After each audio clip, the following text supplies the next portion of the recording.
శ్రోతలందరికీ నా నమస్కారం. కథా ప్రయాణానికి స్వాగతం. నేను మీ అనసూయ.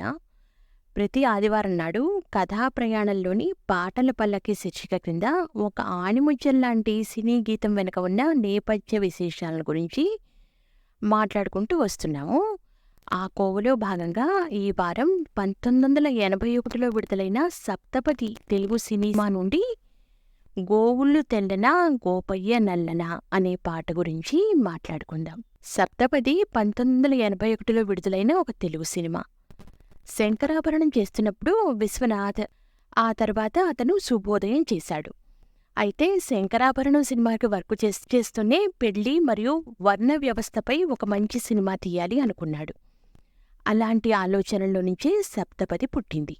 అంతకుముందు విశ్వనాథ్ దర్శకత్వంలో వచ్చిన శంకరాభరణం అనే సంగీత ప్రధాన చిత్రం ఘన విజయం సాధించిన నేపథ్యంలో ఈ సినిమా మంచి అంచనాలతో విడుదలైంది. ఇది 53 ఏళ్ల నాటి సినిమా అంటే ఇప్పటికీ నమ్మలేరు ప్రజలు. ఇప్పుడున్న జనరేషన్లో సామాజిక అంశంతో వస్తున్న సినిమాలు ఎంతగానో వ్యతిరేకత మూటగట్టుకుంటూ ఉండగా, ఈ కథను ఎవరి మనోభావాలు దెబ్బతినకుండా విశ్వనాథ్ నడిపిన తీరు అద్భుతమే మరియు విజయవంతం కూడా అయింది ఈ సినిమా. జ్యోతి ఆర్ట్ క్రియేషన్స్ పతాకంపై భీమవరపు బుచ్చిరెడ్డి నిర్మించిన ఈ సినిమా 1981లో విడుదలై ఎన్నో అవార్డులను గెలుచుకుంది. సృష్టి ఆదిలో లేకున్నా మధ్యలో పుట్టుకొచ్చిన వర్ణ వ్యవస్థ గురించి వేటూరి వారి పాటలో చక్కని ప్రశ్నలున్నాయి.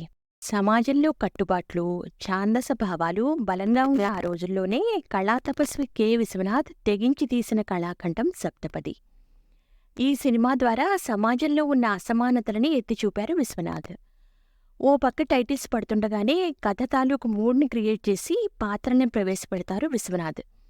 చాలా సినిమాల్లో లాగానే ఇందులోనూ నటులు కనిపించరు, ఆయా పాత్రలు మాత్రమే కనిపిస్తాయి. మహాదేవన్ సంగీతంలో పాటలన్నీ ఆపాదమధురాలే. గోవుళ్ళు తెల్లనా పాటలో జానకి గళ విన్యాసాన్ని తలుచుకోకుండా ఉండగలవా? జంజాల పదునైన సంభాషణలు రాశారు. ముఖ్యంగా కత్తిమీద సాములాంటి ముగింపు సన్నివేశాల్లో వచ్చే సంభాషణలు గుర్తుండిపోతాయి. ఈ సినిమాలో వర్ణ వ్యవస్థను చిత్రించిన తీరు గురించి చాలా చర్చలే జరిగాయి. ఇక చిత్రకథ విషయానికి వస్తే, కృష్ణానది ఒడ్డున ఓ పల్లెటూరు. ఆ ఊరి దేవీ ఆలయం పూజారి యాజులుగారు. యాజులుగారి కూతురు తన తండ్రి ఇష్టానికి వ్యతిరేకంగా ఒక డాన్స్ మాస్టర్ని పెళ్లి చేసుకుంటుంది. ఆమె ఒక కుమార్తెకు జన్మనిచ్చిన తర్వాత మరణిస్తుంది. కూతురు హేమ అంటే కథానాయిక పాత్రధారి సబిత తన తండ్రితో కలిసి అమరావతి దేవాలయంలో నృత్య ప్రదర్శన కోసం వస్తుంది. యాజులు ఆమెను ఇష్టపడి తన మనవడు గౌరీనాథ శాస్త్రి అంటే రవికాంత్తో ఆమె వివాహాన్ని ఫిక్స్ చేస్తాడు. అప్పటికీ హేమ హరిజనుడైన హరిబాబు అంటే గిరీష్ని ప్రేమిస్తుంది. గౌరీ హేమను వివాహం చేసుకున్నప్పటికీ తన వధువులో దుర్గాదేవిని మాత్రమే చూడగలుగుతాడు. యాజులకి ఈ నిజం తెలియగానే పరిస్థితులు ఎలా మారతాయి అనేది మిగతా ఆసక్తికరమైన కథ. ఇందులో పాత్రధారులెవరంటే జెవి సోమయాజులు గారు యాజులుగాను, బమిడిపాటి సవిత హేమగాను, గిరీష్ మురళిగాను, అల్లు రామలింగయ్య గారు రాజుగారిగా, జెవి రమణమూర్తి అవధాని, సాక్షి అంగారావు డబ్బింగ్ జానకి అన్నపూర్ణమ్మ, రవికాంత్ గాని, మాస్టర్ సాయికుమారు, ఈ రకంగా తారాగణం ఉందన్నమాట. ఇక ఈ సినిమాలో శ్రోతలను నన్ను ఉర్రూతలూగించిన పాట గోవుళ్ళు తెల్లన గోపయ్య నల్లన. సాహిత్యం వేటూరి సుందరరామూర్తి గారు, సంగీతం కెవి మహాదేవన్ గారు, గాయకురాలు ఎస్ జానకి. మహాదేవన్ సంగీతంలో పాటలన్నీ ఆపాదమధురాలే. వివిధ భాషల్లో పాడిన జానకి గారు స్వయంగా మలయాళం, కన్నడ భాషల్లో ఎక్కువగా పాడాను అని ప్రకటించారు. ఉత్తమ గాయనిగా జాతీయ పురస్కారం 4 సార్లు, 31 సార్లు వివిధ రాష్ట్రాల ఉత్తమ గాయన పురస్కారం పొందారు. పాటల్లో మిమిక్రీ మిక్స్ చేసి సంగీత ప్రపంచాన్ని ఇలా కూడా మెప్పించారు. 16 ఏళ్ల వయసు చిత్రంలోని కట్టుకథలు చెప్పి నేను కవ్విస్తే పాటలో పండు ముసలావిడి గొంతు, గోవుళ్ళు తెల్లనా గోపయ్య నల్లనా అనే ప్రస్తుతం మనం ప్రస్తావించుకుంటున్న పాటలో చిన్నపిల్లవాడి గొంతు, పెద్దవాళ్ల స్వరం, చిన్నారి పొన్నారి కిట్టయ్య పాటలో పిల్లాడి గొంతు, శ్రీవారి శోభనం చిత్రంలోని అలకపానుపు ఎక్కనేలా చిలిపి గోరింకా పాటలో హీరోయిన్ బామ్మ గొంతులతో పాట పాడి తనది ఎవరూ గెలువలేని ఒక ప్రత్యేకత అని నిరూపించుకున్నారు జానకి గారు. జానకి గొంతులో ఎన్నెన్నో భావాలు. ఒక గాయని 55 ఏళ్ల పాటు పాటలు పాడుతూ శ్రోతలను అలరించడం మామూలు విషయం కాదు. అంత సుదీర్ఘమైన నేపథ్యగాన జీవితంలో కడదాకా ఒకే విధంగా ఆలపించడం ఇంకా కష్టం. 5-6 తరాల హీరోయిన్లకి గొంతు అరవిచ్చి ఒప్పించడం, వయసు మీద పడిన ఆ ప్రభావం గొంతు మీద పడనివ్వకపోవడం, ఇవన్నీ అందరికీ సాధ్యమయ్యే విషయాలు కావు. ఆ ఘనత ఎస్ జానకే సాధ్యమని నిస్సందేహంగా చెప్పవచ్చు. మధురమైన సంగీతం, తిరుగులేని స్వరసంపదతో జానకి కెరీర్ ఎదురు లేకుండా సాగింది. వేల కొద్దీ పాటలు పాడింది జానకి. వాటిలో మంచి పాటలు ఎన్నెన్నో ఉన్నాయి. జానకి గురించి ఇళయరాజా ఒక తమిళ పత్రికకిచ్చిన ఇంటర్వ్యూలో, జానకమ్మకి తేనె ఖర్చు ఎక్కువ, ఆమె దినాము కొన్ని లీటర్ల తేనె తాగుతూ ఉంటాది. లేకపోతే ఆమె గాత్రంలో అంత మాధుర్యం ఎట్టా వచ్చినబ్బా అని ఆమె గాత్ర మాధుర్యం గురించి చమత్కరించాడు. ఇంక ప్రస్తుతం జానకి గారి గొంతులో సుమధురంగా సాగిన ప్రస్తుతం మనం చర్చించుకుంటున్న పాట ఈ రకంగా సాగుతుంది. గోవుళ్ళు తెల్లనా గోపయ్య నల్లనా, గోధూళి ఎర్రనా ఎందువలన, గోధూళి ఎర్రనా ఎందువలన, తెల్లావు కడుపులో కర్రావులుండవా ఎందుకుండవు. ఈ రకంగా ఈ పాట సాగుతుందన్నమాట.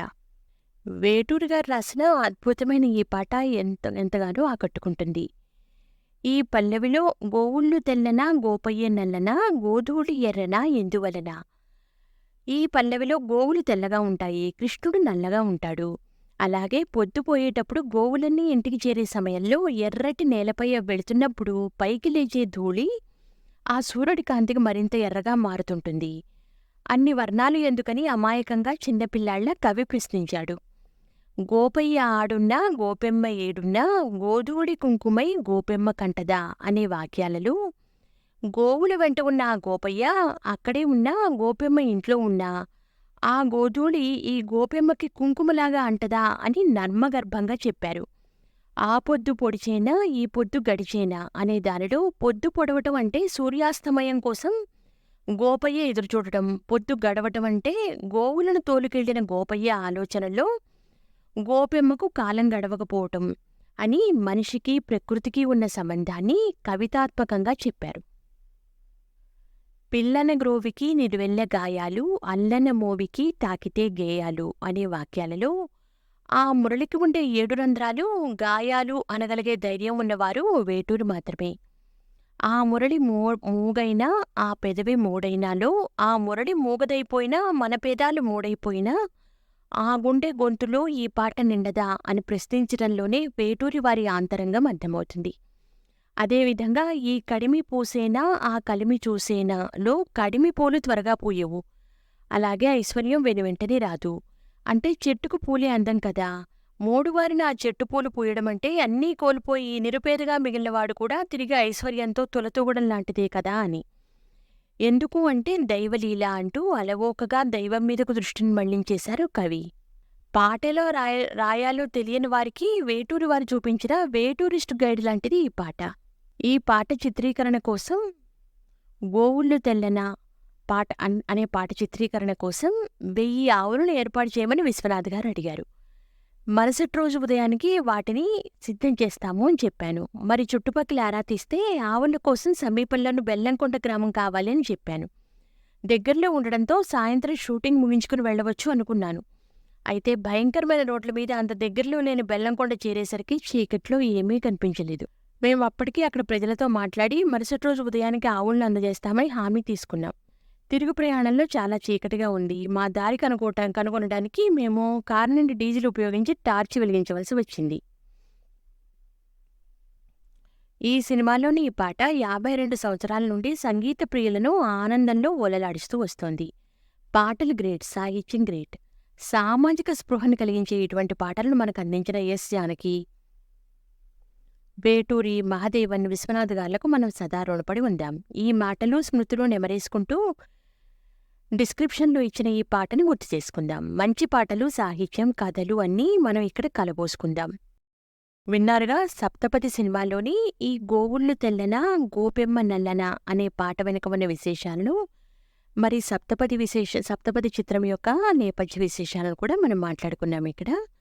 వచ్చే వారం ఇటువంటిదే మరో ఆణిముత్యం లాంటి పాట విశేషాలతో మీ ముందుకొస్తాను. అంతవరకు సెలవు, నమస్కారం.